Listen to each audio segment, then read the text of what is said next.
Bonjour à tous, je suis Morgane Le Chat et aujourd'hui je vous présente une activité Perltrees niveau terminal clé en main. C'est modulable, adaptable et j'ai essayé de l'ancrer dans le quotidien avec une touche réseaux sociaux sur la forme.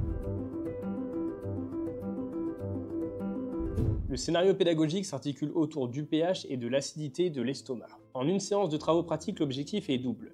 Vérifier expérimentalement la relation entre le pH et la concentration en ion oxonium et aussi positionner concrètement l'acidité gastrique sur une échelle de pH. La séance débute par une situation concrète et familière aux élèves. Vous connaissez certainement la sensation désagréable d'une brûlure après un repas copieux dû à l'acidité de votre estomac. Je pense que ça va parler aux élèves. Et préalablement, justement, on aura préparé une solution d'acide gastrique de solution inconnue. Vous pourrez montrer la solution à vos élèves et leur demander d'estimer, selon eux, quelle est la valeur du pH ici. Sur Perltrees, ils indiquent leurs hypothèses qu'ils pourront valider ou non à la fin du TP. Pour formuler leur hypothèse, ils peuvent utiliser les perles mises à disposition via les manuels, que vous pouvez compléter via d'autres éditeurs ou avec des ressources web. Les élèves réalisent d'abord des dilutions successives de facteur 10 d'une solution mère d'acide chlorhydrique, rappelant des compétences déjà acquises en classe de seconde mais très importantes en vue des ECE.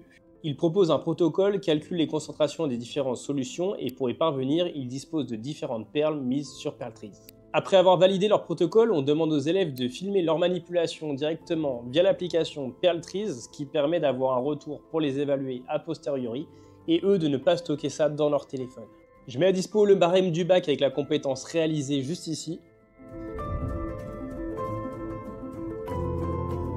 Encore une fois, ils ont des supports sur lesquels s'appuyer pour la mesure du pH des solutions diluées et de la solution d'acide gastrique inconnue. Et là, point assez sympa, j'ai pu incorporer directement un tableur Excel dans Perltrees. Ça leur permet de rentrer leurs valeurs et d'avoir accès à un graphique de manière qualitative. Ce graphique leur permet alors de comparer leurs valeurs théoriques et leurs valeurs expérimentales. Ils doivent alors être capables de tirer les conclusions que j'ai indiquées dans la notice du scénario pédagogique. Aussi de prendre en compte les incertitudes de mesure souvent oubliées par les élèves. En conclusion, cette activité est immersible et modulable, axée sur le quotidien des élèves, et le but c'est de travailler leurs compétences théoriques, expérimentales et critiques en lien avec la relation du pH. C'est une séance que j'ai imaginée plutôt en début d'année, mais encore une fois qui est adaptable à votre guise dans votre espace Perltrees. Merci pour votre attention et bonne journée.